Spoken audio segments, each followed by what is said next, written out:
la teoría atómica moderna, la estructura del átomo, y habíamos armado un edificio, por decirlo así, alrededor de ese núcleo del átomo, en donde íbamos colocando cada uno de los electrones que presentan los diferentes átomos de los elementos de la tabla periódica. Profe, disculpe. Sí. Hay un chico ahí que dice que se le cayó el internet, si lo puede esperar un ratito. Bueno, lo esperamos un ratito, porque ya hemos perdido 15 minutos.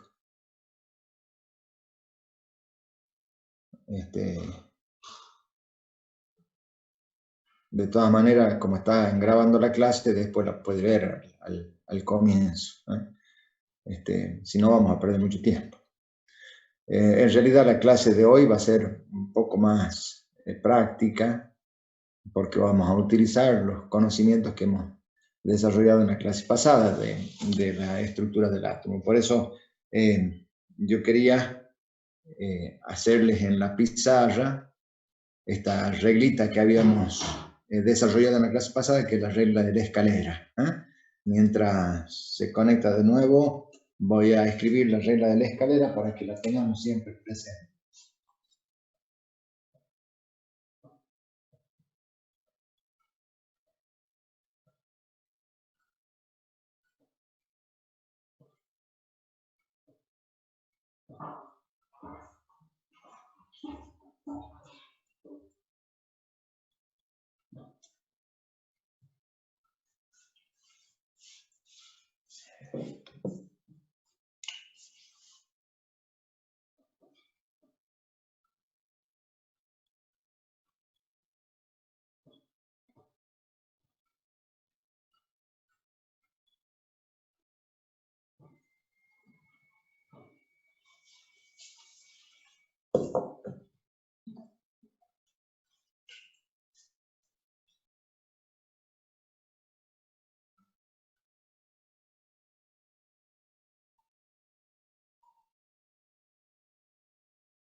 Bueno, ¿ven el desarrollo de la regla de la escalera?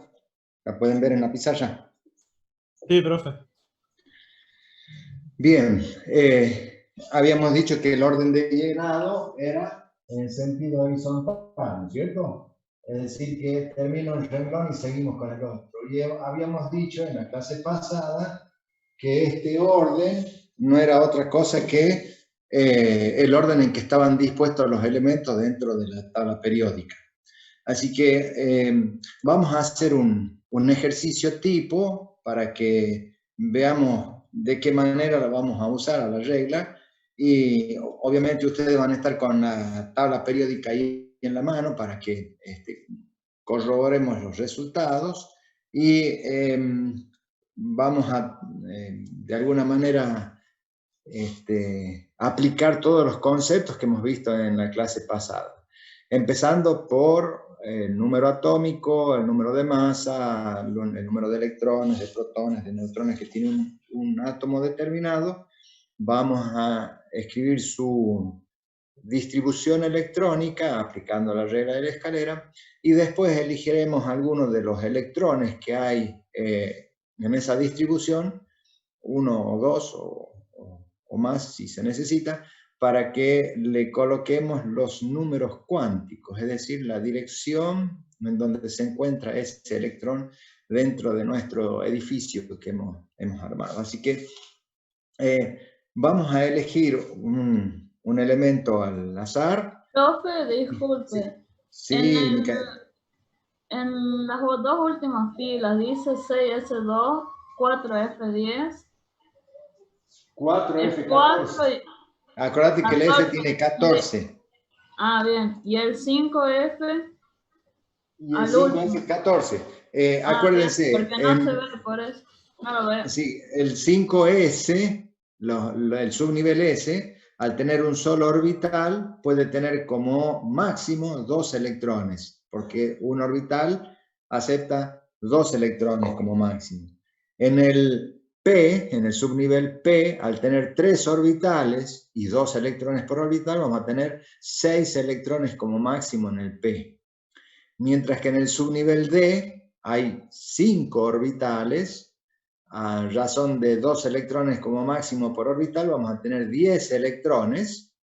Y en el F, que hay 7 orbitales, podemos tener como máximo 14 electrones. Por eso ahí van a encontrar el S2, P6, D10 y F14. ¿Sí?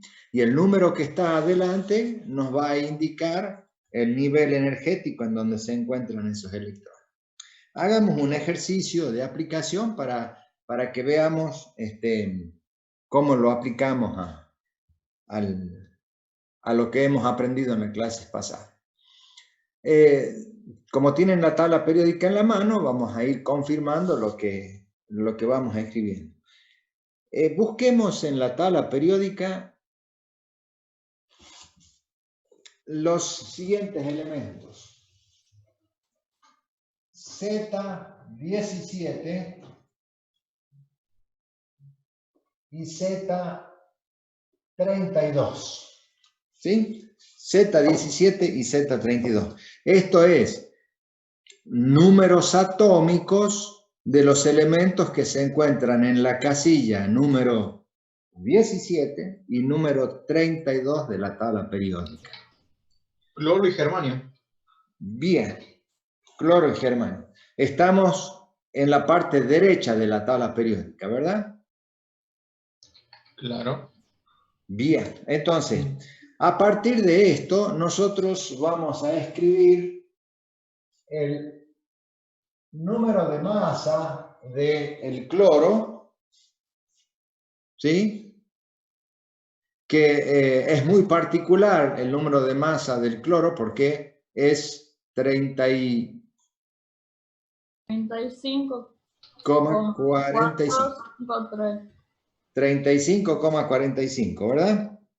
Habíamos dicho que lo tomábamos como 35,5. Esto quiere decir que aproximadamente hay un 50% del isótopo 35 y un 50% del isótopo 36. Por eso el promedio me da aproximadamente 35,5. Hay un poquito más del 35 que del 36, ¿no?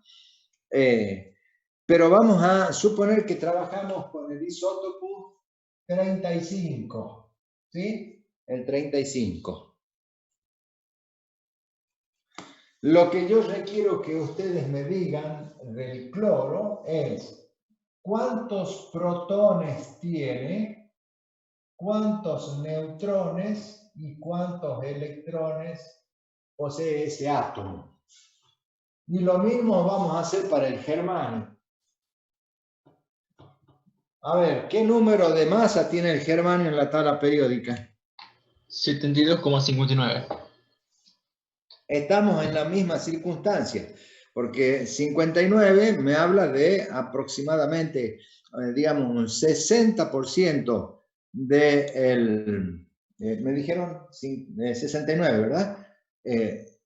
Un 50% del 70, un 60% del 70 y un 40% del 59. Quiere decir que estamos ahí en el medio. Pero vamos a trabajar con el 59. ¿Vamos bien? Bien. Profe, tienes 72 el germanio. ¿Me sale? 72,59, profe. Claro. 72. Sí. Sí. Perdón, 72,59. perdón. 72. No pasa Entonces nada. vamos a trabajar con el 72, no con el 73. Fíjense, 72,6 me habla de un 60% del 73, un 40% del 72 aproximadamente, ¿no es cierto?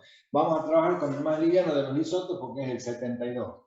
Y de nuevo me van a escribir cuántos protones, cuántos neutrones y cuántos electrones posee este átomo, ¿sí? Para los dos van a hacer este ejercicio en primera instancia. Vamos con el primero, el cloro. ¿Cuántos protones tiene el cloro en su núcleo? 17. 17, porque el número atómico está definido en función del número de protones. 17 protones, por eso ese átomo ocupa la casilla número 17 en la tabla periódica que corresponde al cloro. ¿Cuántos neutrones tiene? Uno más, 18. 18, perfecto. ¿Por qué? Porque la suma de ambos, de esto, hace el número de masa, ¿sí? El número de nucleones, de elementos que tiene el núcleo. 17 más 18 son 35. Y el número de electrones que tiene el cloro También 17. va a ser 17 siempre y cuando el cloro esté en forma elemental, es decir, que no esté combinado con nadie, ¿sí? Si no hizo ninguna unión química, ni siquiera con el mismo, con el cloro, entonces vamos a tener un número de electrones que es exactamente igual al número de protones, en este caso 17. Muy bien. Ahora, con esos 17 electrones, lo que vamos a hacer es distribuir esos 17 electrones en la periferia. ¿Cómo se van a distribuir los 17 electrones?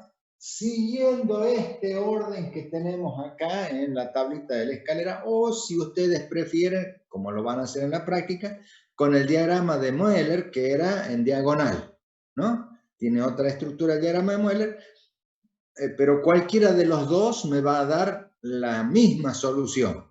Entonces vamos a empezar a llenar los orbitales de los subniveles que aparecen en este orden hasta que lleguemos a colocar los 17 electrones que tiene el cloro. Profe, ¿ahí podría ser 3p5?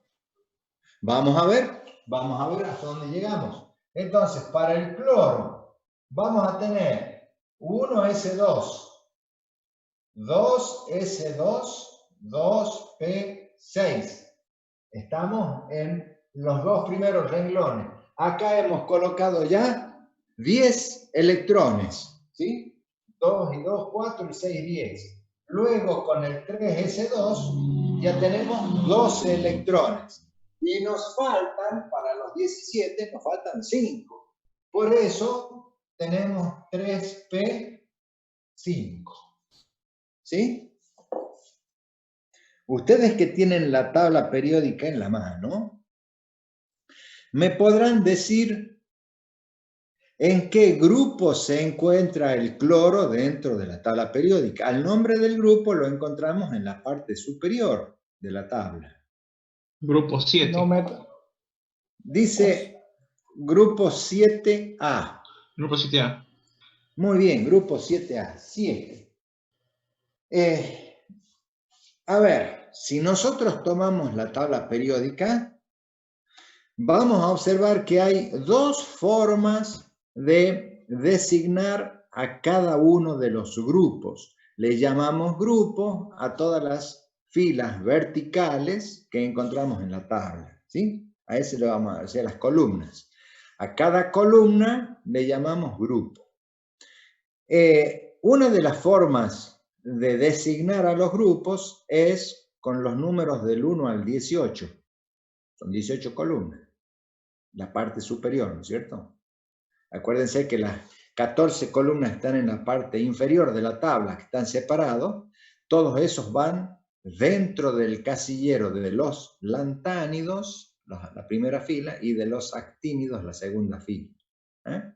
O sea que están comprendidos dentro de una casilla, 14 elementos. Entonces, cuando contamos las columnas, nos encontramos con 18 columnas. Una de las formas de nombrar a esas 18 columnas es ponerle el número del 1 al 18. Esa sería denominada la tabla larga, ¿sí? Pero hay otra forma que es la más usual, la que más usamos generalmente, que es la tabla corta, que dividimos a la tabla en dos partes, los grupos A y los grupos B. Los grupos A corresponden a las dos primeras columnas de la izquierda y las 6 columnas de la derecha. Y los grupos B son las 10 columnas que se encuentran en el medio. ¿Sí? O sea, Pero, tengo dos. profe, Sí. los B va desordenado. Empieza con el 3. No está desordenado. Ya les cuento cómo es la historia. No está ok. desordenado. Porque vos fíjate que en la parte izquierda, donde van los grupos A, tengo el 1A y el 2A. Sí. Y continúa a la derecha con el 3A hasta el 8, que es de los gases nobles, ¿no es cierto? Sí. Bien.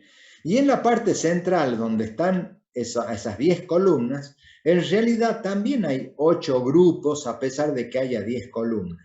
Y la numeración de esos grupos empieza en el 3, porque antes teníamos el 1 y el 2A. Empieza en el 3B. Ah, sí.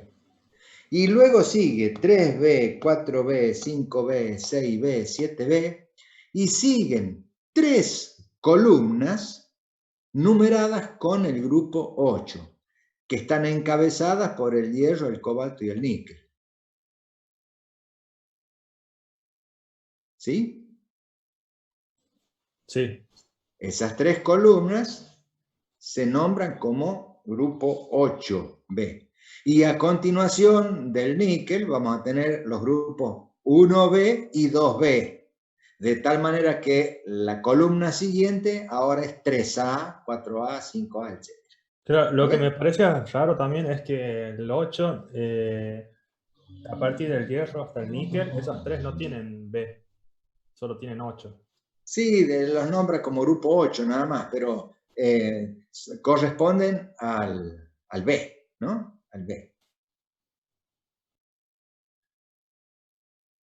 A ver, de nuevo, las dos primeras columnas de la izquierda y las 6 columnas de la derecha reciben la letra A, del 1 al 8. Y las 10 columnas que están en el medio de la tabla periódica corresponden a los grupos B, nada más que están divididas en 8 grupos esas 10 columnas. Y empiezan en el 3B. Cuando llegamos al 8, en el grupo 8 hay 3 columnas y termina con el 1 y el 2B. ¿Sí? Profe, ¿y qué hay de la C? No hay C, no hay grupo C. Tengo acá, dice grupo 13, 3C. En la tabla. Tal vez estás hablando de los lantánidos, de los actínidos de abajo. Mire, ahí le hago ver.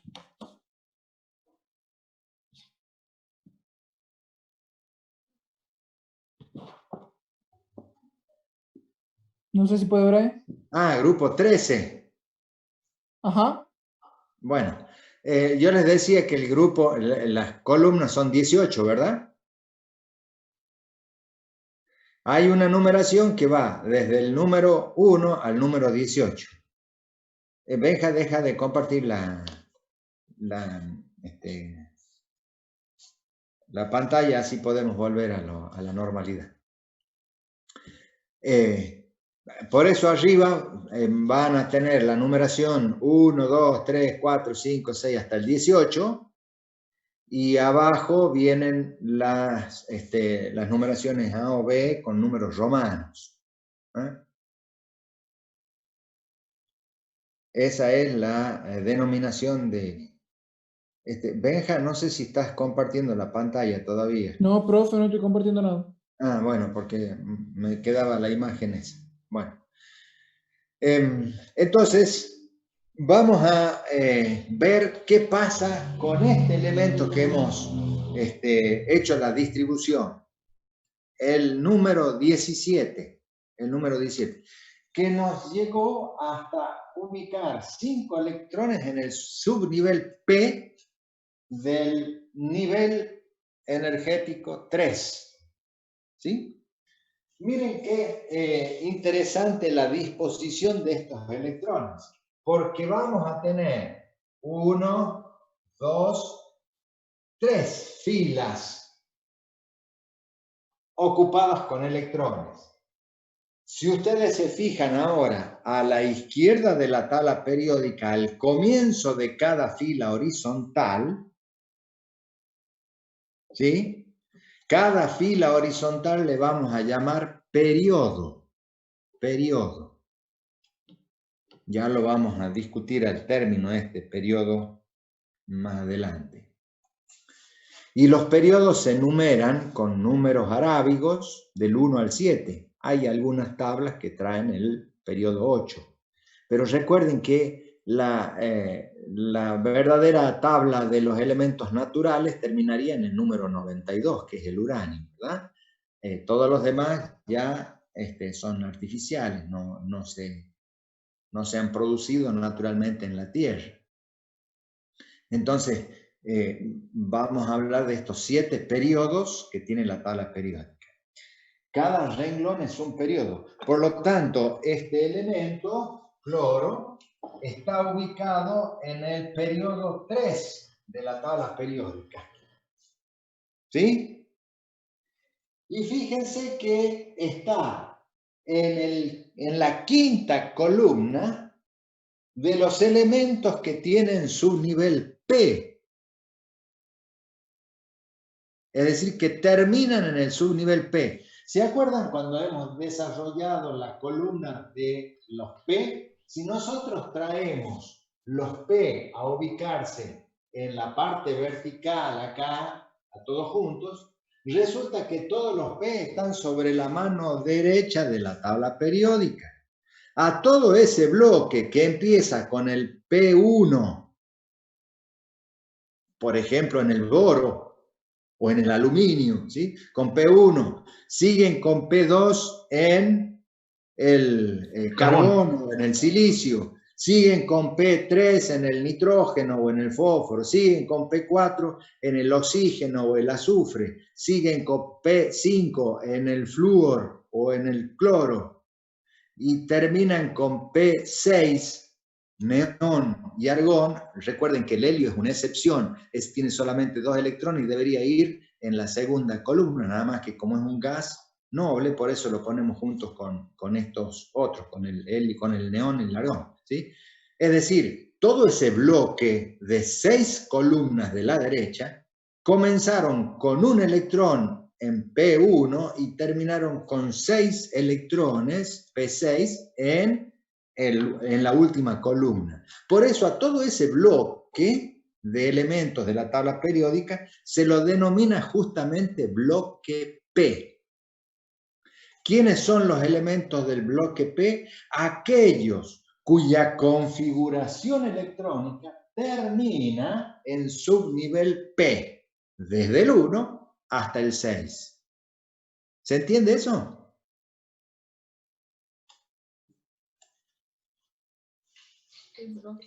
Muy bien. Si nosotros hiciéramos... Profe, Sí. el antimonio y el telurio, ¿no serían del bloque P? El antimonio está debajo del fósforo.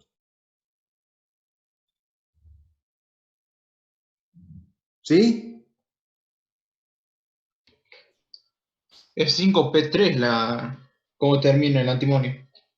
Por eso está... Mala Abajo mía, del mala mía. nitrógeno. Claro, nitrógeno, fósforo, antimonio, bismuto. Arsénico, antimonio y bismuto. Me olvidé del arsénico, perdón, no la tengo acá Sí. la tabla, por eso estoy... Claro, es así. Nitrógeno, fósforo, arsénico, antimonio, bismuto, esos son los del bloque P3, los de la columna P3, ¿no es cierto? ¿Sí? Sí. Profe, Bien, sí. a ver si entendí, es de la columna 3A a 8, el bloque P. Claro. Entonces, sí. Sí, empieza, a ver, si observas la tabla periódica, el bloque P va a empezar en el boro Sí, y va a terminar en el neón. Todos los elementos que están por debajo de estos, desde el boro hasta el neón, son los del bloque P. Son sí, 6 sí. columnas. La única excepción de esos elementos que están en las 6 últimas columnas es el helio, que no tiene 6 electrones en P porque no posee el subnivel P. Acuérdate que el helio solamente tiene 2 electrones, es decir, tiene S1, S2. ¿Sí? Sí, profe. Debería, cuando vimos en la otra clase, vimos que el S estaba adelante, ¿no? Ya voy a ver si, con ustedes no vimos la animación de la tabla periódica, ¿verdad? Sí, Ah, la vimos, cómo se iba perfecto. formando la tabla periódica a partir de la configuración electrónica. Sí, sí, la Exactamente. hemos visto. Bueno, ahí vimos que el helio, que estaba en la segunda columna, salió de la segunda columna y se posicionó en la última, porque el helio es un gas noble, igual que el resto de los que están abajo, pero su configuración electrónica no es la misma. No termina en P6, termina en S2. ¿Sí? Bien. Ahora hagamos la configuración del Z32 que me dijeron que era el germanio. ¿Puede ser? Sí, señor. Muy bien, entonces, vamos a Profe, ir. por Sí. ejemplo, o sea, yo me acuerdo que cuando estudié química, a nosotros nos hacían, por ejemplo, en el cloro, en el tercer rengloncito del elemento, sale 2, 8 y 7, que serían los Ya la electrones va. que habría en cada configuración. Sí, sí, sí. Mira, ¿cuántos electrones hay en el primer renglón? 2, ¿Cuántos hay en el segundo? 8, ¿Y en el tercero? 7.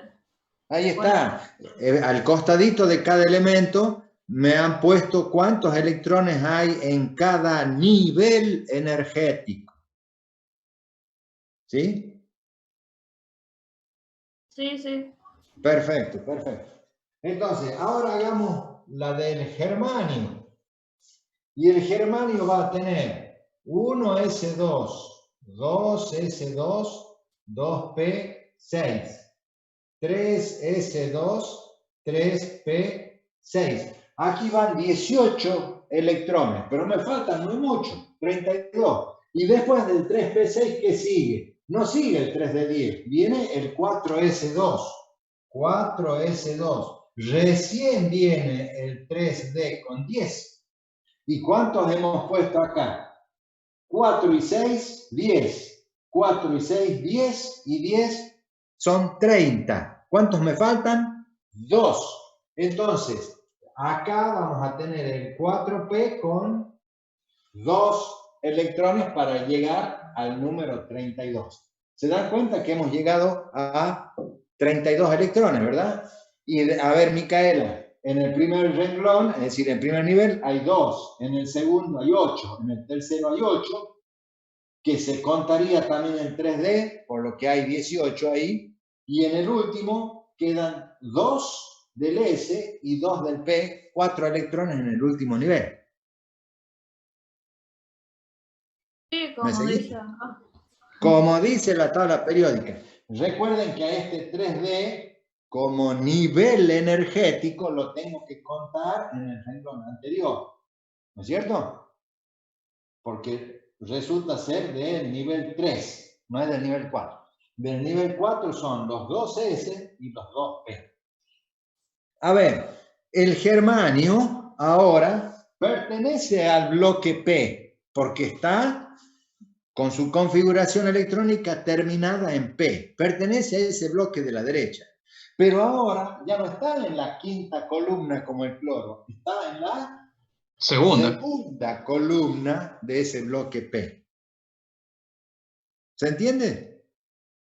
Es decir, que el número de electrones P en donde termina esa configuración electrónica, me está diciendo en qué columna del bloque P está ubicado ese elemento.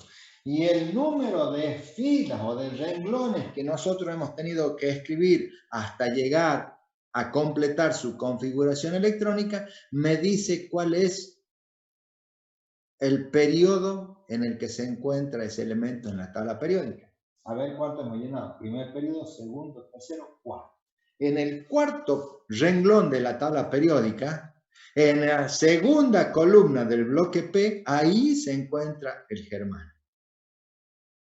En cambio, el cloro se encuentra en el tercer renglón de la tabla periódica, en la quinta columna, es decir, el anteúltimo elemento de ese renglón, ese es el cloro. ¿Se dan cuenta cómo puedo ubicar, sin lugar a dudas, un elemento por su configuración electrónica? Estos en el bloque P, los dos que hemos elegido. Ya vamos a elegir de los otros bloques. ¿Estamos bien? Sí, Bien. Bien. Claro. Pero el hecho de que termine este en 5 y este en 2 no me está diciendo el número de grupo. ¿Por qué no me dice el número de grupo? Porque el número de grupo le tengo que sumar los dos grupos S, porque el grupo A empezaba en los S, ¿verdad? 1A y 2A. Es decir que a la cantidad de electrones que termina la configuración electrónica, le tengo que sumar los 2 del S. Entonces, 2S y 2P, grupo 4A. 2S y 5P, grupo 7A. Es decir que cuando un elemento tiene una configuración electrónica terminada en P, para saber el número de grupo en la tabla corta, está dividida en A y en B, tengo que sumar a los electrones P los dos electrones S. Y con eso voy a saber el número del grupo A al cual pertenece el elemento. Profe, ¿siempre el S que se encuentra en el mismo renglón de ahí de la configuración? Sí, sí, porque fíjate que los S siempre con los P coinciden en el número cuántico principal, es decir, el número de nivel energético. ¿Y cómo ¿Sí? llamamos a ese renglón? Periodo. Periodo.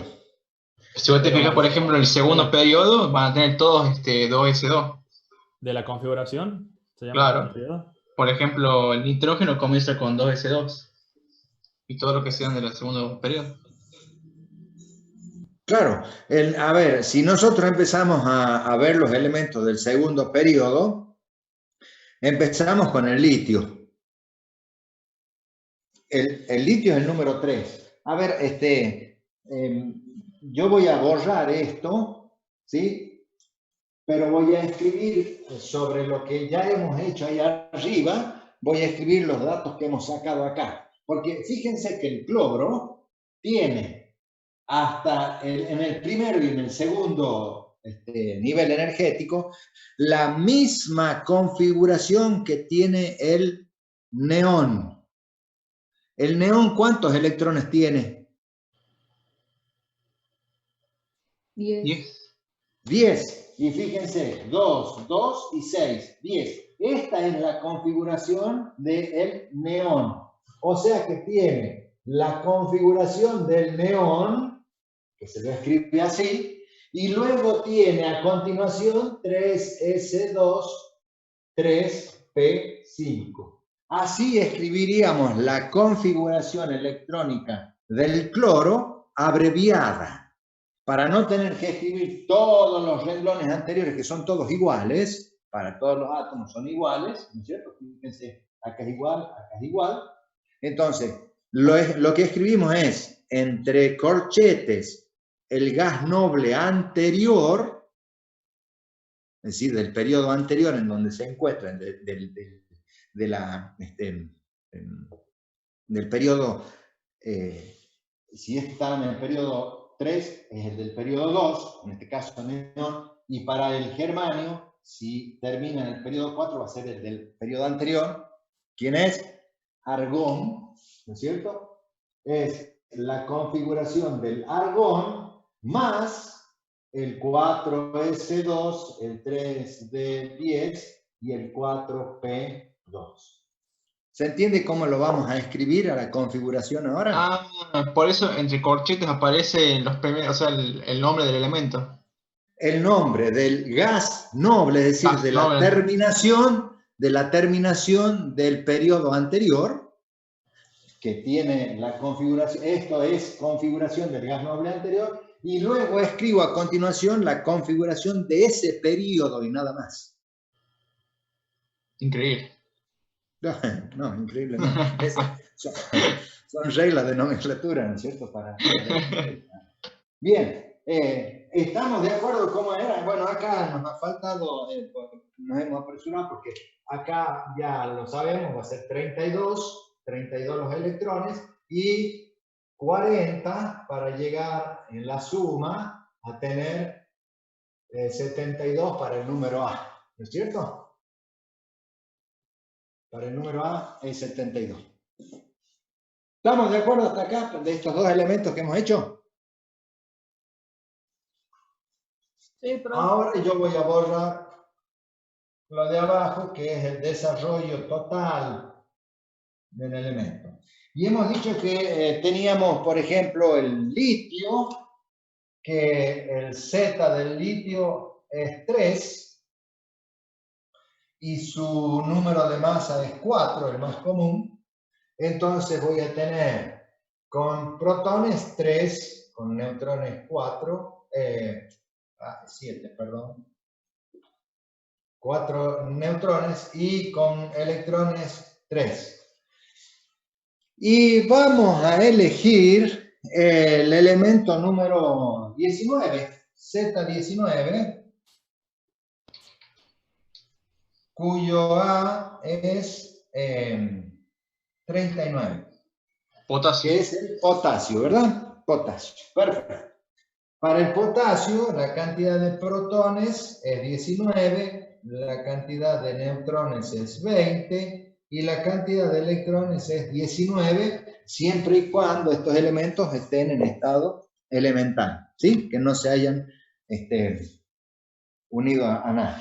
Entonces, hagan ustedes la distribución electrónica para estos dos átomos. Les doy un minuto para que la hagan.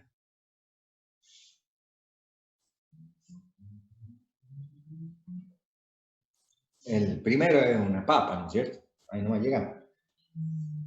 Y el segundo, también facilón.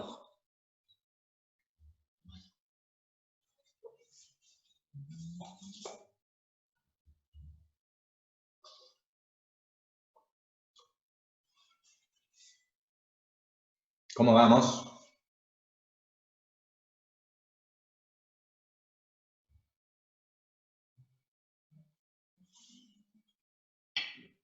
El potasio termina en 4S1, profe. Perfecto. Sí, somos. ¿Y el litio? En 2S1. Bien. 2S1. Sí. Entonces, lo vamos a escribir acá. 1S2, 2S1, ¿verdad? O sea que la forma abreviada para este elemento podríamos escribir que es el helio y 2S1. ¿Sí? Que es esto que hemos escrito acá. Esa sería la forma abreviada de escribir la configuración para el litio. Y cuando tenemos el potasio es 1S2, 2S2, 2P6, 3S2, 3P6, 2, 4, 10, 12, 18, 4S1, 19, con lo cual me fijo en el tercer periodo de la tabla periódica. ¿Cuál es el gas noble? Argón. Argón más 4S1. ¿Sí? ¿Estamos bien? Sí, profe. Bien. Muy bien, entonces, de esta configuración obtenemos esta forma abreviada para cada uno de los átomos. Fíjense ustedes ahora que estos dos elementos que hemos elegido ahora, ambos terminan en S1. Uno termina en 2S1 y el otro en 4S1. Si termina en 2S1 porque está en el segundo renglón. Si termina en 4S1 porque está en el cuarto renglón. Y como terminan en S1 ambos, están en la primera columna de la tabla periódica.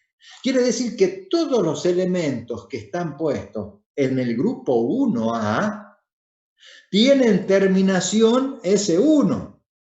Y si se fijan al costadito de la casilla del elemento, lo que Micaela decía recién, ahí está la distribución electrónica, el último cuadradito que figura con número, figura un 1. ¿Lo ven? Y todos los Además, elementos... todos los elementos tienen el número de masa, el número, perdón, atómico de impar, por lo tanto tiene que terminar en 1. Porque son Tiene todos número, impares. sí, impar. Exactamente. Y es el grupo 1, ¿no es cierto? Que es el originador de los impares. Luego. Para el grupo, todos los elementos vecinos, los del grupo 2, terminan en S2. Entonces, y con S2 yo saturo los orbitales S, ¿verdad? Porque el S, el subnivel S tenía un solo orbital, es decir, capacidad para 2 electrones y nada más. Por eso siempre aparecían con 2. ¿Cierto? Los S. Entonces, los dos primeros grupos de la tabla periódica, el 1A y el 2A, se denomina bloque S. O sea, las dos primeras columnas, la de la izquierda, es el bloque S. La primera columna termina en S1 y la segunda columna termina en S2. Y los 6 bloques de la derecha de la tabla periódica es el bloque P y terminan con la configuración P1 el primer bloque, P2 el segundo, P3 el tercero, P4, P5 y P6 el último. Los 2 grupos S y los 6 grupos P van a ser los 8 grupos A de la tabla periódica. Empezando con los S, 1 y 2, y luego con los P, 3, 4, 5, 6, 7 y 8A. ¿Se entiende cómo es la configuración de la tabla periódica? Sí, profe. Y ahí Sí. estoy viendo que para los B, los que están en el medio, Sí. se le suman los 2 últimos electrones, ¿verdad? ¿Cómo se le suman los dos últimos? Ah, los S. Sí, los S, porque, por ejemplo, el itrio tiene... Las 6 primeras columnas. Las 6 primeras columnas. Sí, sí. Porque después vienen 3 columnas más, la séptima, octava, 6,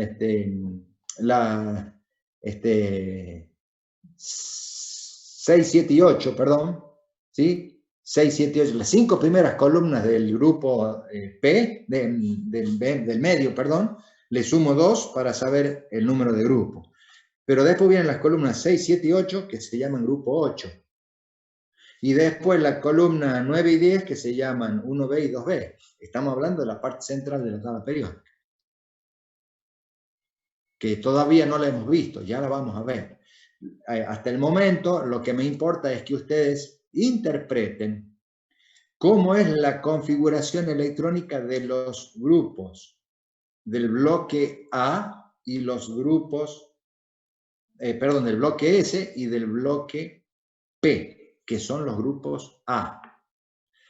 Las 2 primeras columnas de la izquierda, las configuraciones electrónicas terminan en S1 para los elementos de la primera columna y en S2 para los elementos de la segunda columna, es decir, los grupos 1A y 2A.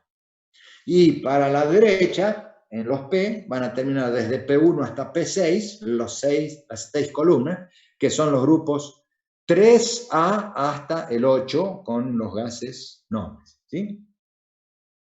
¿Está claro eso? Sí. Bueno, miren ustedes la locura que es la tabla periódica, ¿no? Responde un 100% a la distribución electrónica que tienen los átomos.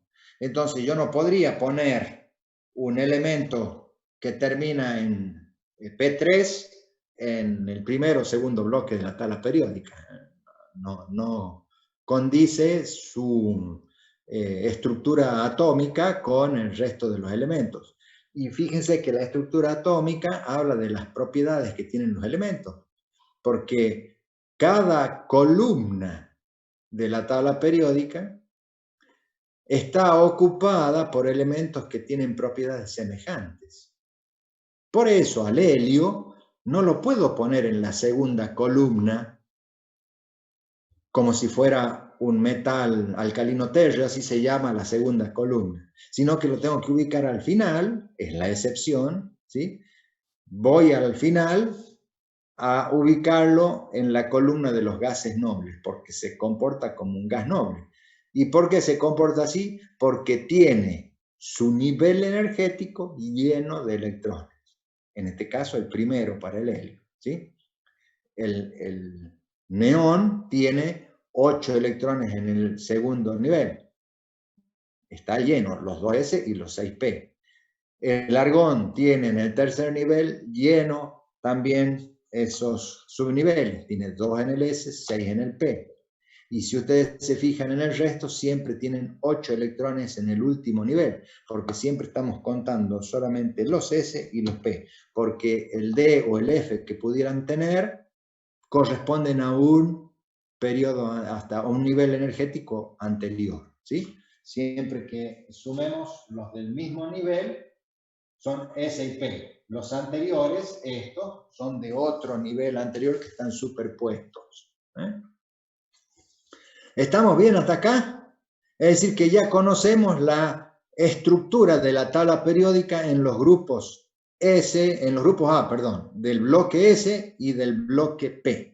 Son los elementos de los grupos A, del 1 al 8. Nos quedan los elementos que están en la mitad de la tabla periódica, ¿sí? Por ejemplo, veamos el número 25. Yo voy a borrar ya lo anterior, porque si no, no tengo espacio.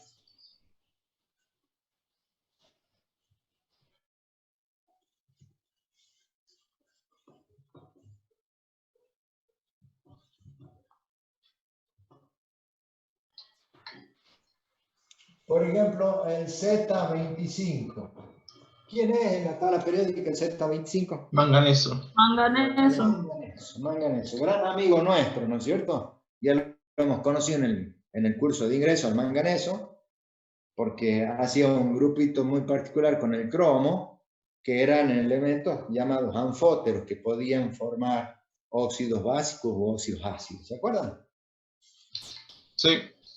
Bueno, el manganeso, que tiene el Z25, tiene un número atómico de 50 y... o 60. 55. 55. Por lo tanto, va a tener 25 protones, 30 neutrones y 25 electrones que lo vamos a distribuir ahora. La distribución va a ser 1s2, 2s2, 2p6, 3s2, 3p6, 4s2, y aquí ya van puestos 10 y 10, 20. Me faltan 5. Y el que le sigue al 4s2 es el 3d. O sea que en 3d coloco 5 electrones. 5 electrones en el 3D. Yo creo que con esto podríamos imaginarnos que estos 10 electrones que pueden ocuparse o ubicarse en el subnivel D, cada uno de esos responde a la columna respectiva de esas 10 que hay en el centro de la tabla periódica. Porque al terminar en D5 está en la quinta columna de ese bloque central, que le llamamos bloque D. Bloque S, el de la izquierda, bloque P, el de la derecha, y el del centro, las 10 columnas estas, será el bloque D. Bloque D. En la quinta columna del bloque D, ahí va a estar el manganeso. Y si contamos, 1, 2, 3, en el cuarto renglón de la tabla periódica. En el cuarto periodo, ¿sí? Quinta columna del bloque D. Que si a esos 5 le sumamos los 2 del S, vamos a estar en el grupo 7B. Porque estas 10 columnas son del grupo B. Recuerden, la numeración del bloque D, los grupos B, es muy particular porque empezamos en el 3, contando a los 2 primeros S como 1 y 2, empezamos en el 3, así nos ha hecho ver Leandro, que no entendía cómo era la numeración, ¿sí? 3, 4, 5, 6, 7.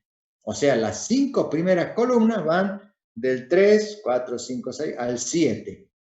Luego vienen 3 columnas más que forman un solo grupo llamado 8, y las últimas 2 columnas van a ser 1 y 2B. Así que acá vamos a tener cuidado cuando tengamos que dar el número del grupo B al cual pertenece el elemento, porque tenemos que recordar esto, que hay 2 columnas S que suman su número de electrones a la cantidad de D, pero solamente hasta este elemento, al 5, porque el que le sigue ya es el hierro, el cobalto y el níquel, que esos 3 son los que encabezan el grupo 8, 8B, o simplemente 8. Y luego sigue el 1B y el 2B para la terminación 9, de 9 y de 10.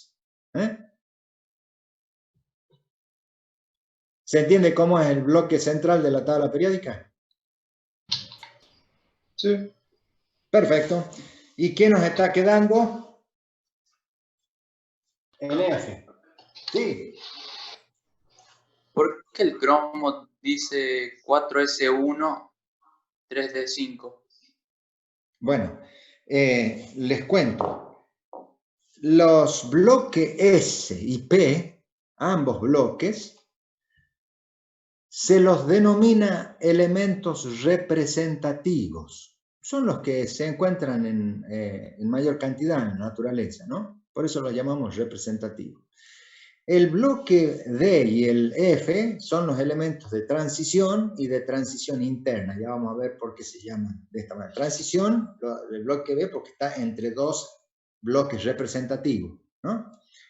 Los elementos de los elementos representativos, los de los bloques S y P, cumplen esta distribución electrónica de una manera muy ordenada. Acá hay algunas excepciones, como son los del grupo del carbono, el grupo 4, que más adelante vamos a ver que a los electrones del último nivel los pueden reordenar en lo que se llama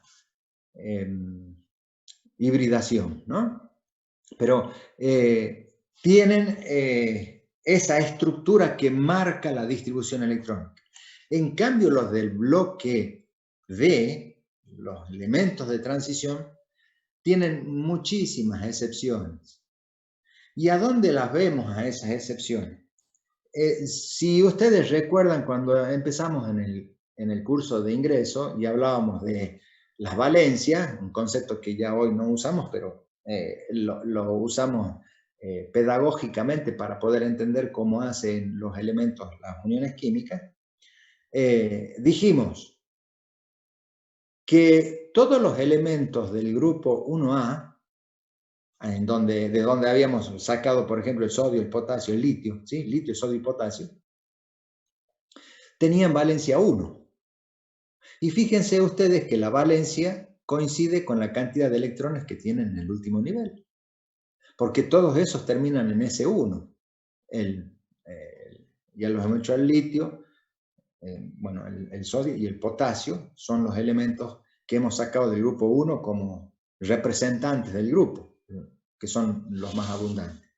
En cambio, los del grupo 2, de los cuales hablamos del magnesio, del calcio, del bario, ¿sí? Como terminan en S2, tienen valencia 2. Solamente valencia 1 y valencia 2 para estos elementos.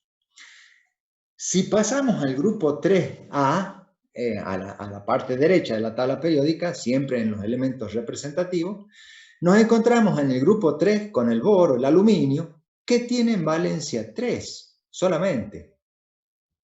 Luego vamos al grupo 4.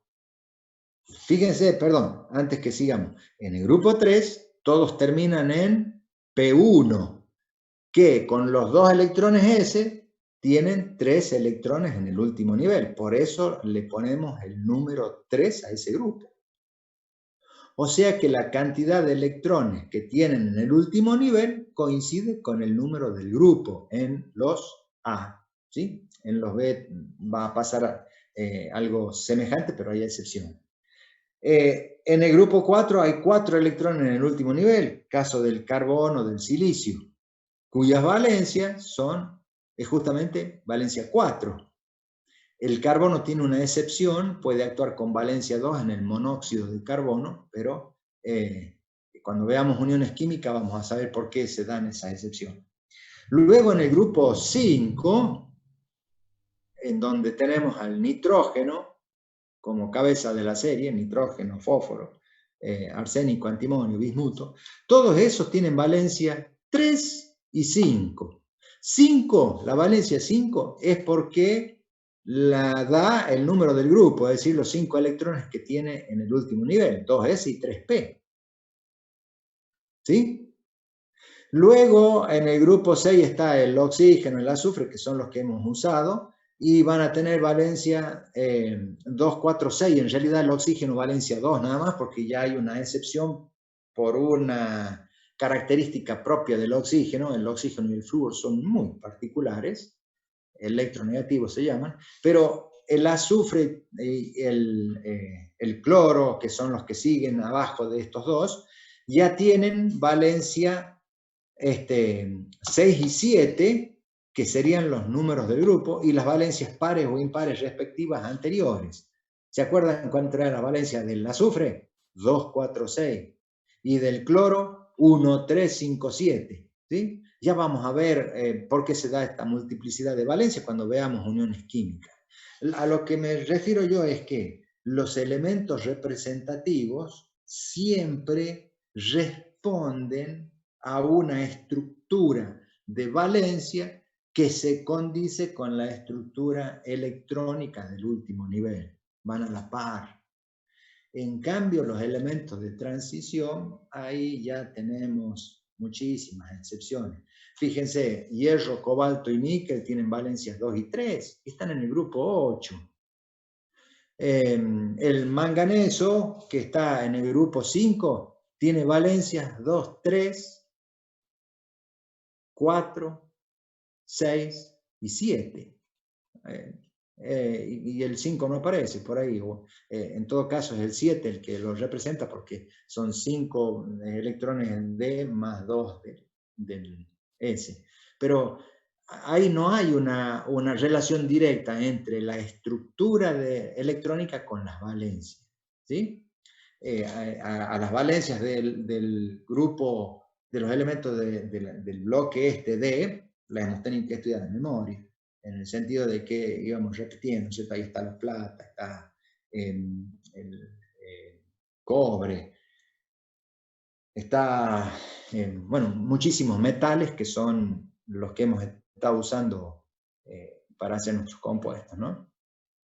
El mercurio, que se escapan, digamos, de la regla general.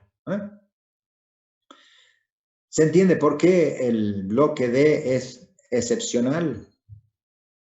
¿sí? No, y esta distribución electrónica que dice para el manganeso que tiene un electrón en el S y tiene 6 electrones en el D, así dice, 4S1, 3D6. ¿Manganeso dijo? El que estamos haciendo, el manganeso. 3 de 5, 4 de 2. Eso es lo que hemos obtenido nosotros. Pero alguien me dijo recién, acá dice, profe, 4S1 y 3D6. En el cromo, profe. Ah, en el cromo. Bueno, resulta ser que el cromo lo que hace es promocionar un electrón S y pasarlo al D. ¿Sí? Por eso queda el orbital S desapareado con un solo electrón. ¿Pero qué son esas? Excepciones a la regla. ¿Sí? Lo que estamos viendo son reglas, no son leyes que se cumplen a rajatabla. Especialmente en el bloque de elementos de transición, el bloque de la mitad de la tabla. Así que hay que tener cuidadito. Esto, lo que estamos estudiando nosotros, son reglas generales. Así como cuando hemos estudiado las valencias, lo mismo estamos estudiando ahora. Son reglas de la distribución electrónica que en la mayoría de los elementos se cumplen. Nosotros no vamos a pretender que ustedes sepan todas las excepciones en la distribución electrónica. Si se les toma algún elemento, le vamos a pedir que apliquen directamente las reglas de Moeller o de la escalera, cualquiera la que ustedes quieran usar, para que hagan la distribución como si ese elemento cumpliera exactamente como dice la regla de Moeller o de la escalera, que es la distribución electrónica. No hace falta que ustedes sepan las excepciones. ¿Está claro? Esas excepciones las sabe alguien que se dedica exclusivamente a la química y que estudia química inorgánica y otras áreas más de la química que no vienen al caso porque nosotros estamos viendo química general. Y esto es una herramienta nada más para el ingeniero, ¿cierto? ¿Está claro cuál es el motivo de esa excepción? Hay una proporción militar. Perfecto. Ahí van a encontrar en el bloque D, van a encontrar muchísimas excepciones. Y para que terminemos con esta idea, si ustedes se fijan en el sexto y en el séptimo periodo, el tercer elemento, ya lo habíamos visto en la clase pasada, corresponden al lantano y al actinio. Y en esa casilla del lantano y del actinio están incorporados 14 elementos que figuran ahí abajo de la tabla periódica. Quiere decir que esos 14 elementos están metidos en un solo casillero de ese bloque D, que en realidad constituyen el bloque F, esos 14 elementos. ¿Sí? ¿Se acuerdan estos dos que hemos sacado de ahí?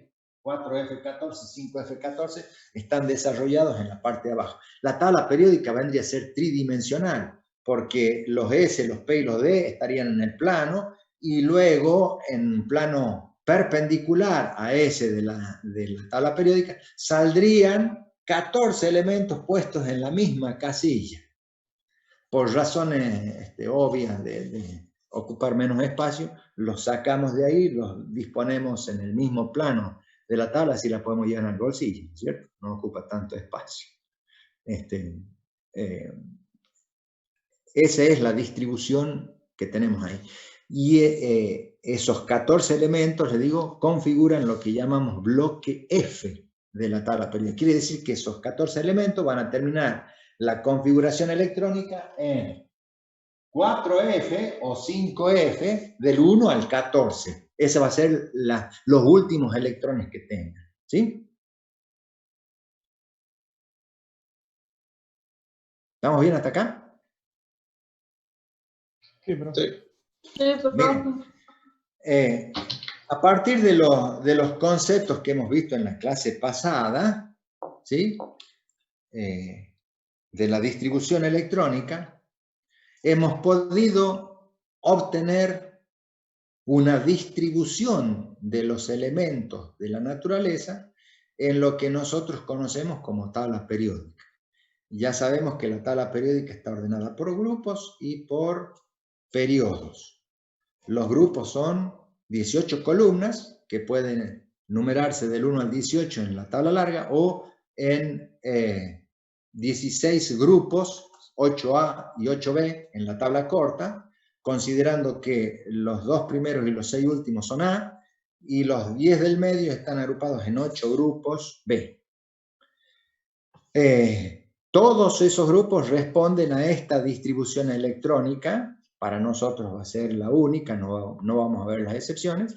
Vamos a respetar esa distribución para todos los elementos.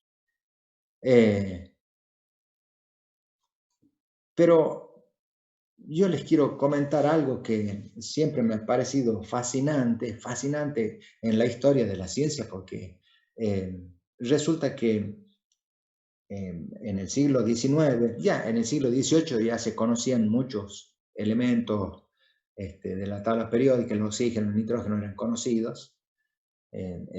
Cuando Lavoisier hacía sus experiencias en 1790, 1780, ¿sí? en esa década, ahí se hablaba de este gas que era muy inflamable, ¿sí? Cuando se lo conseguía, reaccionaba rápidamente.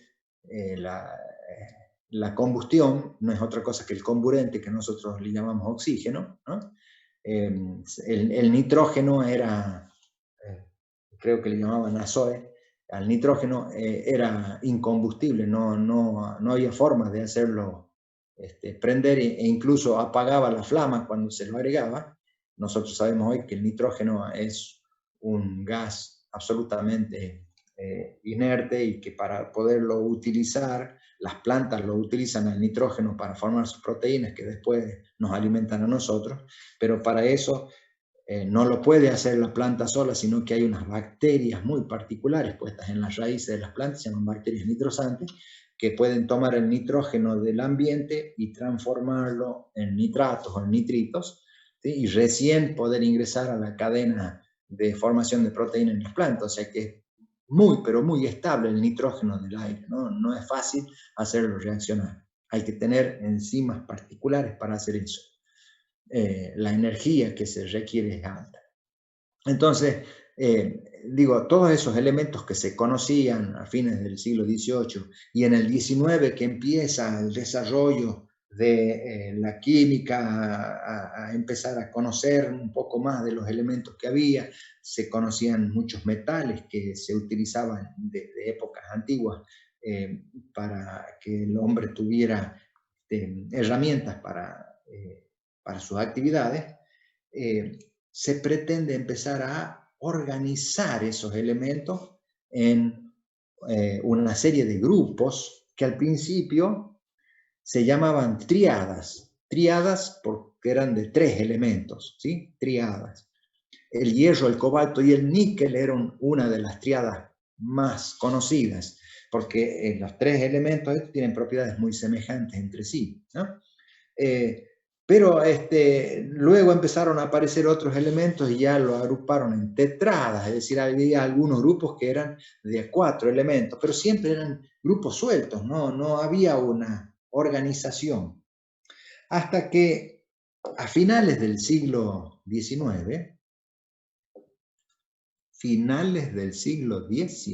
1890, un ruso llamado Mendeleev, a ver, Mendeleev es un nombre medio raro, y lo van a encontrar de diversas formas, escritas según la literatura que ustedes vayan a consultar, porque ya les cuento por qué. Mendeleev con J, Mendeleev con B, Mendeleev, ¿sí? Varias formas de escribirlo al nombre. ¿Por qué es esto?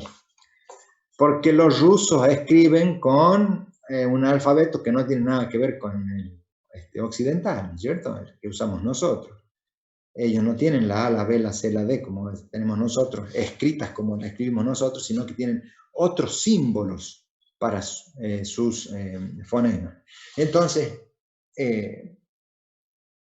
cuando un ruso escribe Mendeleev en su idioma y queremos traducirlo al inglés, el inglés por su fonética lo escribe de una manera, el alemán por su fonética lo escribe de otra, el italiano de otra, el francés de otra. Es decir, de acuerdo a la fonética que nosotros usemos en nuestro idioma, lo vamos a escribir de una manera o de otra. Por eso depende del autor que nosotros vamos a consultar, el origen que tenga, el idioma que hable, va a ser como lo ha escrito el nombre de Mendeleev. Por eso lo van a encontrar de diferentes maneras escritas. Interesante lo que sucede, ¿no es cierto?, cuando no escribimos de la misma manera. Imagínense los nombres que nosotros traducimos de otros idiomas, del griego, del chino, del árabe. Nosotros los escribimos como nos suenan a nosotros. Antes hablábamos de Pekín, ¿se acuerdan de la capital, Pekín? Hoy ya no es Pekín, hoy es Beijing, porque hemos cambiado la fonética para escribirlo de otra manera, nada más, pero es la misma ciudad. Antes le llamábamos Pekín, hoy le llamamos Beijing. No tengo la más mínima idea de cómo se debe escribir eso en chino. Bueno, ¿qué hizo don Mendeleev? Estoy hablando de 1890, ¿no? En 1890 don Mendeleev dice, si nosotros ordenamos a los elementos que conocemos de acuerdo a la masa atómica que tienen, en forma creciente, colocando al hidrógeno, que era el más livianito, en el número 1, y después colocando los más de peso mayor, resulta que al ubicar una determinada cantidad de elementos, el próximo tiene las mismas propiedades que el primero que pusimos en la lista. Y luego sigue otra lista de elementos hasta que en un momento determinado el que sigue vuelve a tener las mismas propiedades que el primero. Entonces es como si fuera una distribución periódica. Eso es periodo, ¿sí? Termina un periodo y comienza otro en donde se repiten las propiedades con las que habíamos empezado el periodo anterior. Por eso a cada renglón de la tabla le llamamos periodo, porque ahí se van ubicando los elementos de acuerdo a las propiedades del anterior en la columna. Y cuando se termina con el gas noble, comienza un nuevo periodo con un metal alcalino que tiene que ir en la primera columna, luego en la segunda, etcétera, etcétera. Ese orden que establece Mendeleev mediante las masas da como resultado la tabla periódica que hoy tenemos.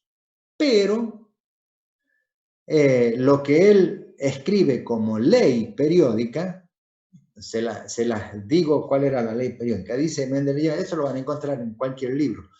De esta parte no tengo un apunte, así que ya les voy a poner de dónde lo pueden sacar, de cualquiera de los libros que figuran en el campus. ¿Han visto ustedes que en la primera hoja del campus yo les puse los links para que puedan acceder a los PDF de 5 libros diferentes? ¿Han visto eso? Sí, profe. Bueno, cualquiera de esos libros van a encontrar esto que les estoy contando, ¿no? Dice Mendeleev, las propiedades de los elementos son una función periódica de sus números de masa, es decir, de la masa atómica creciente que él usaba para ordenarlo. Quiere decir que si nosotros ponemos del más liviano al más pesado, cada tanto empezábamos de nuevo en otro periodo en donde se repetían esas propiedades.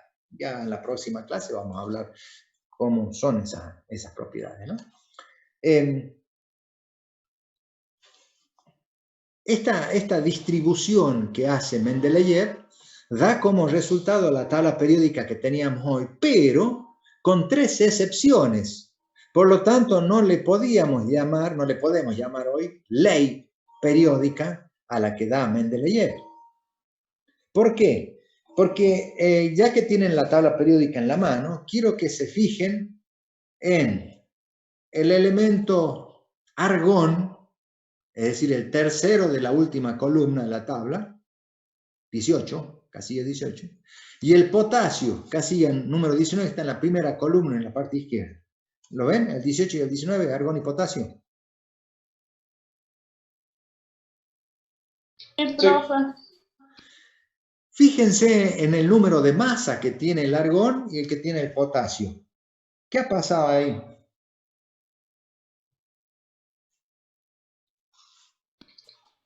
Se redujo un poco. Están invertidas, ¿no es cierto? No están en orden creciente, sino que el argón debería ir al lugar del potasio y el potasio ir al lugar del argón, porque así sería la masa creciente. Sin embargo, el argón no tiene nada que ver con los metales alcalinos, ni el potasio nada que ver con los gases nobles. Por eso tenemos que hacer lo que se denomina inversión. ¿Sí?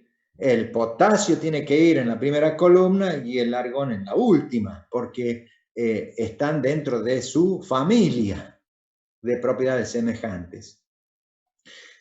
No solamente esa inversión existe en la tabla periódica escrita por Mendeleev, sino que fíjense entre el teluro y el yodo, grupo 6 y 7, en el quinto periodo más o menos. ¿Lo ven? ¿El teluro y el yodo? Sí, profe. Pasa exactamente lo mismo. Es decir, 127, las masas, 196. claro, están invertidas las masas. Y si se fijan en el cobalto y el níquel, pasa lo mismo. En el grupo 8, en el centro de la tabla, ¿sí? Grupo 8.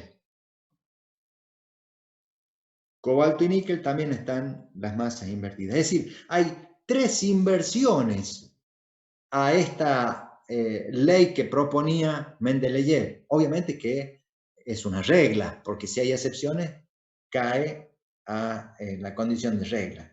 Pero yo los quiero poner en contexto. Mendeleev organiza la tabla periódica 10 años antes de que empezara el siglo XX, en donde comienza la teoría de la estructura atómica moderna, ¿sí? 35 años antes de que diéramos a luz con todas las ecuaciones a la teoría cuántica, a la distribución electrónica que conocemos ahora. Mendeleev ni idea de esto tenía, y sin embargo ordena a los átomos de tal manera que hoy no hemos tocado nada de ese ordenamiento. Más aún, a ver, en el grupo 3A tienen al boro y al aluminio, ¿no es cierto? Y abajo tienen el galio y el germanio, ¿puede ser? Indio. El indio, el galio y el indio. Italia. Indio y galio, el germanio está al lado. Indio y galio. Esos 2 elementos y el germanio que está al lado no se habían descubierto en la época en que Mendeleev organiza la tabla periódica. Y Mendeleev deja esos espacios vacíos, porque no se los conocía a los elementos. Y él supone que debía haber algún elemento que ocupara ese lugar, porque el próximo que conocía no tenía nada que ver con las propiedades del grupo 3 o del 4, iba al quinto grupo. Es decir, ahí había 2 casillas vacías, ¿sí?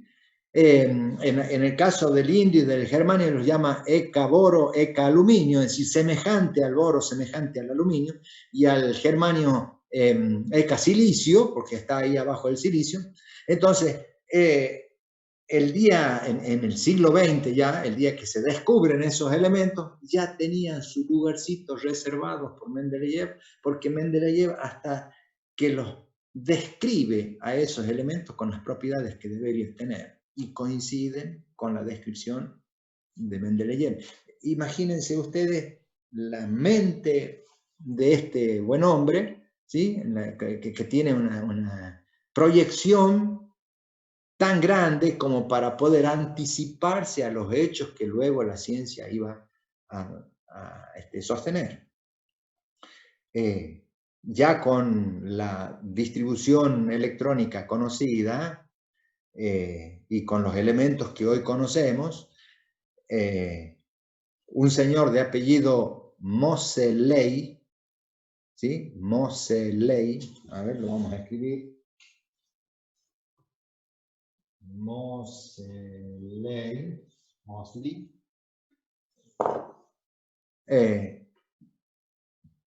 da una ley periódica que es prácticamente la misma de Mendeleev, nada más que hay un pequeño cambio.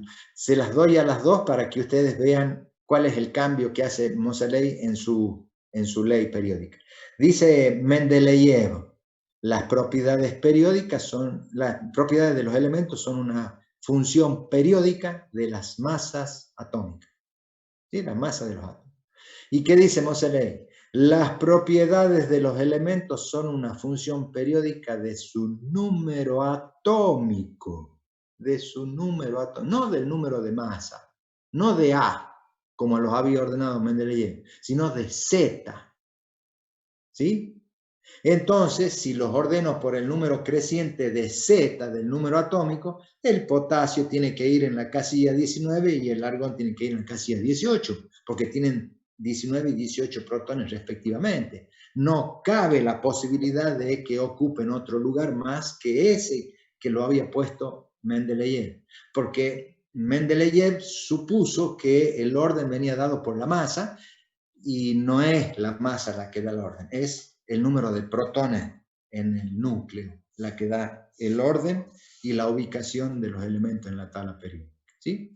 Pero más allá de que la ley periódica que rige a la tabla que hoy usamos es la de Moseley, el crédito, el mérito absoluto de la distribución de estos elementos dentro de la tabla periódica es para Mendeleev, ¿no? Mendeleev ha sido el que por primera vez organiza esta tabla periódica, y es tan extraña la distribución esta justamente porque esta distribución electrónica es extraña, ¿no?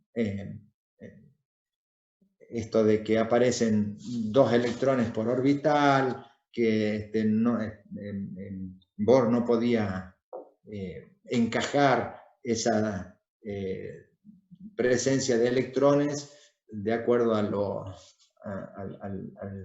las bandas que obtenía él en la emisión de los átomos, ¿sí? Que él suponía que eran órbitas en niveles energéticos, y en realidad lo que estaba observando eran subniveles energéticos, dentro de los cuales había orbitales que a su vez eran multielectrónicos, ¿no? Toda una distribución que Bohr no se la pudo imaginar. Bueno, interesante la distribución de los elementos en la tabla periódica. Miren, ingeniería electrónica es la que más avanzada está, porque he perdido clases con electromecánica y con civil. Y no quisiera adelantarme más con ustedes porque hemos dado muchos conceptos en el día de hoy. La clase de hoy ha sido rica, aunque todavía nos quedan algunos minutos para poder usar, pero a esos minutos los voy a usar para otra cosa. Necesitan preguntarme algo de lo que hemos visto, de cómo está distribuida la tabla periódica y qué relación tiene con la estructura atómica y qué datos podemos sacar de acá. ¿Está todo bien? Todo bien. Por mí sí, Bueno. también. Todo Sí, bien. profe, por mí también está todo bien. Bueno, les quiero comentar algo ahora. Hemos estado hablando acá con Marisa, con mi esposa. Ella no es la profe de ustedes en la práctica, es profe de electromecánica, pero por la cercanía hemos estado hablando sobre la toma de las evaluaciones. Dentro del campus existe la posibilidad de hacer evaluaciones mediante el sistema de multiple choice como es el que hacemos en la teoría. Es decir, armamos un cuestionario en donde aparecen una determinada cantidad de preguntas que se arman en forma aleatoria de un banco de preguntas, así que es muy poco probable que le toquen la misma pregunta a dos alumnos. Es decir, es peor que cuando lo tomábamos en presencial, porque son exámenes distintos para cada uno. Y ustedes van a disponer de un tiempo para contestar ese cuestionario. Supónganse, el examen comienza a las 9 de la noche y tienen hasta las 11 de la noche para terminar. Va a estar disponible. Pero si ustedes abren, por ejemplo, el examen teórico, si lo abren a las 9, a las 10 se termina el examen y ustedes van a tener a partir de las 10 2 minutos más para subirlo a la respuesta, ya corregido todo lo que hayan querido hacer, para la evaluación, ¿sí? La evaluación sale inmediatamente porque lo que hace el campus es ver si las opciones han elegido la correcta y le pone inmediatamente ya la calificación. Pero si en vez de abrir a las 9 han abierto el examen a las 9:15, a las 10:15 se les va a cerrar el examen y tienen 2 minutos para entrar. Es decir, tienen una hora disponible dentro de esas 2 horas en que está abierto la posibilidad de entrar al examen. ¿Se entiende lo que...? Sí. Yo no entendí, o sea, ¿cómo hacemos para la entrega? Que tenemos 2 minutos nomás. Ustedes van a abrir el examen y lo único que tienen que hacer es poner un puntito en un circulito en la opción que ustedes consideran que es la que tienen que responder. Una vez que han contestado todo, ¿sí? Lo pueden revisar, lo pueden releer, pueden hacer todo lo que quieran hasta que ustedes cumplan la hora. Una vez que cumplieron la hora, esté como esté el examen, tienen a partir de ahí 2 minutos para hacer clic y enviar lo que han respondido. ¿Se entiende? O sea, no se demora en enviar. Yo digo por los 2 minutos que tenemos. Ustedes, para enviarlo, lo único que tienen que hacer es hacer clic en enviar. Ponen enviar y listo. Ya se acabó el examen para ustedes porque han enviado lo que ustedes han tenido 1 hora para responder. ¿Sí? Profe, una pregunta. Yo tuve que recuperar el examen de que nos había dicho a través del campus. ¿Y qué pasó con ese examen? No... ¿Qué examen has recuperado? Ningún examen has recuperado. Era una autoevaluación. No, bueno, pero esa es autoevaluación, no es un parcial, no es una evaluación. No, claro, pero ¿cómo es ese tema? A ver, primero, ¿para qué nos sirven las autoevaluaciones, Franco? La autoevaluación es para que vos mismo sepas si lo que estás haciendo está bien o no, y en qué tienes que corregir lo que estás haciendo, ¿sí? Entonces, yo te mandé una autoevaluación, vos contestaste, enviaste la autoevaluación para la corrección, y al cabo de unos días, eso fue un viernes, el lunes yo subí al campo las respuestas correctas de la autoevaluación. ¿Para qué es eso? Para que vos, sabiendo lo que has contestado, porque tenés el archivo, lo comparás con la respuesta que yo te envié y vas a saber si lo que contestaste está bien o está mal. Te vas a autoevaluar. ¿Sí? Claro, pero usted nos había dicho de que los que no habíamos aprobado algún examen... Tenían la obligación de hacer la autoevaluación. Teníamos que hacer esa autoevaluación para poder rendir el parcial. Sí, señor. Eso es la obligación que tenían, contestar la autoevaluación. Los que han aprobado ya no, porque ya lo han hecho, ya saben, yo estoy conforme con lo que han hecho porque se supone que al aprobar el examen es porque lo saben. ¿Para qué lo vamos Claro, a hacer? profe, por ese tema, yo le había preguntado ese día que nos había anunciado sobre esto, y yo le dije que yo ya lo había aprobado, y dijo como que nosotros no era necesario. Pero después, entrando en el campus, decía como que yo no lo había entregado y no sé si eso hacía ruido o no. No, no, no, no. Leandro, vos lo que has hecho es aprobar el parcial ya. Listo, Sí. ya está aprobado, no necesitas hacer. Cuando yo baje los trabajos, cuando yo voy al campo y bajo los trabajos que han enviado, vos no aparecés, entonces me fijo por qué no aparece y resulta que vos aprobaste el parcial. Así que no Claro. Ajá, eso es lo que iba. Claro, no tenías necesidad de enviarlo. ¿Quiénes tenían la necesidad de enviar la autoevaluación? Los que no habían aprobado. Esos sí tenían obligación de enviar la autoevaluación y que luego comparan con el resultado de esa autoevaluación para que sepan en qué han fallado y qué necesitan estudiar, ¿no es cierto? Para que nos podamos presentar ahora sí a la evaluación, al examen que vamos a hacer por el campus. Lo que yo estoy hablando ahora es el examen que se viene por el campus, que es de la misma manera que lo hacíamos en la universidad, cuando teníamos las clases presenciales, el examen presencial, nada más que en vez de hacerlo allá en una hoja, lo van a hacer en la computadora. Lo único que tienen que hacer es, ¿se acuerdan que antes ustedes hacían la redondelita en la letra que consideraban correcta? Bueno, ahora van a tener que hacer clic en esa redondelita que ya está preimpresa. Y cuando hagan clic aparece un puntito en donde ustedes han seleccionado la opción que creen que es la que tienen que seleccionar. Contestan las 10 preguntas y cuando ya terminaron, lo revisaron, hacen clic en enviar y listo, inmediatamente el campus hace la evaluación de las respuestas y les pone la nota. Ni siquiera tienen que esperar que yo los corrija. ¿Sí? ¿Alguien me quería preguntar? Una pregunta. Sí.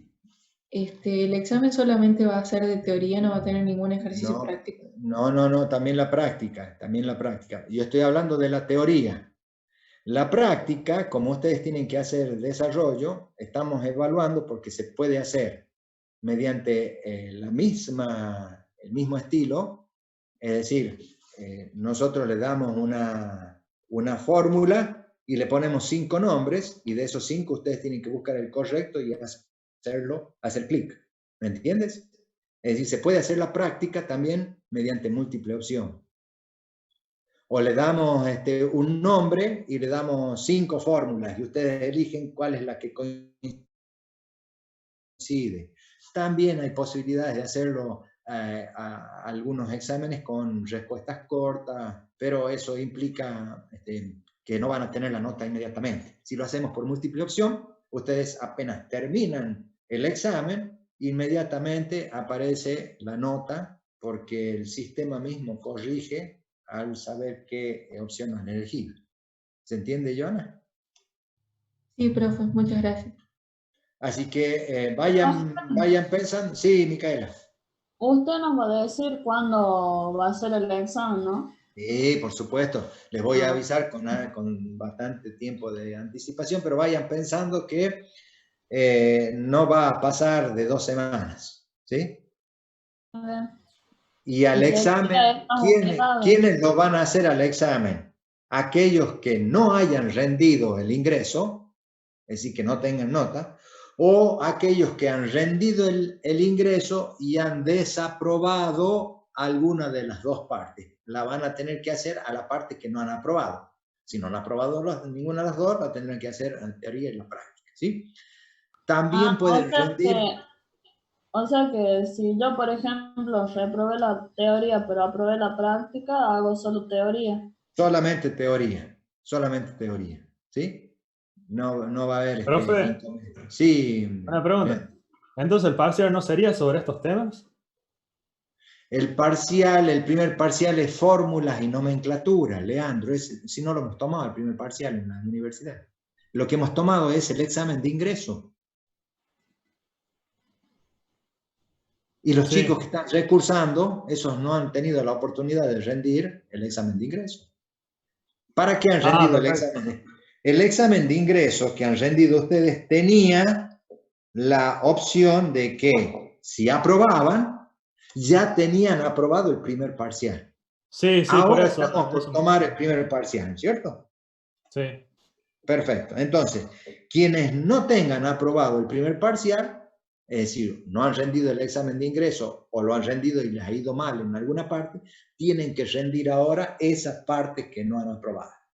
Claro, por eso le preguntaba, porque a mí yo había escuchado algo así de que me dijeron que como había aprobado el ingreso, eso se consideraba como el primer parcial. Entonces, por eso le pregunto si había que, si tenía que rendirlo o no, si lo aprobé. No, si vos has aprobado la teoría y la práctica, no tenés que rendir nada. Ah, bueno. Tenés vacaciones, Leandro. Profe, yo tengo un 4 en la parte práctica. ¿Lo puedo rendir? Sí, porque te doy la oportunidad de que levantes la nota para que logres un 6 y lo puedas promocionar. Bueno, gracias. Es más, cuando nosotros volvamos a la actividad allá en la universidad, les voy a dar una segunda instancia, es decir, el recuperatorio del parcial para aquellos que no hayan podido aprobar, lo puedan hacer e incluso si sacan más de 6, pueden todavía pretender promocionar la asignatura. A mí no me importa en qué momento ustedes obtienen 6 puntos o más. Me importa que lo obtengan en algún momento. Si ustedes me demuestran que a las evaluaciones, ya sea ahora en el recuperatorio, en la instancia que sea, ustedes logran los 6 o más puntos, tienen la posibilidad de la promoción. Así que no dejen de estudiar, por favor.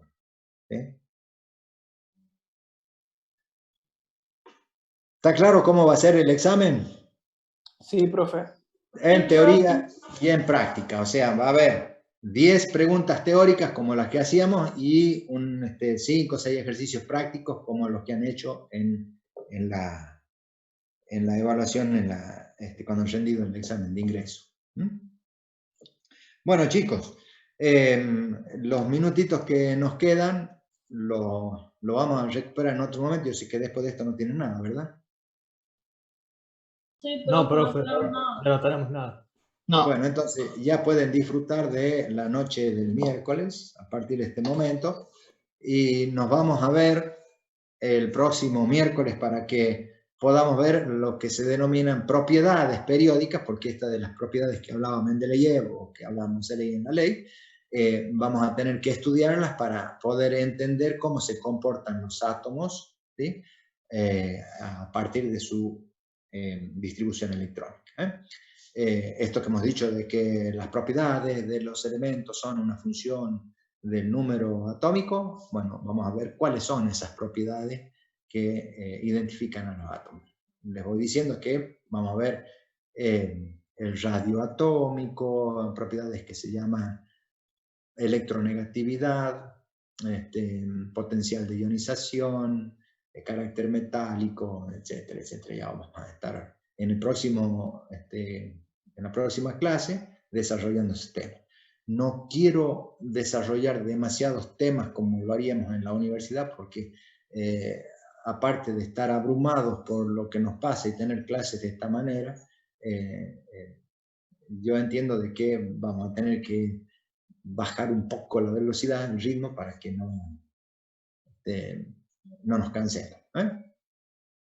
Ya cuando volvamos a las clases, si Dios quiere, pronto, a la universidad, ahí vamos a pisar un poquito más el acelerador.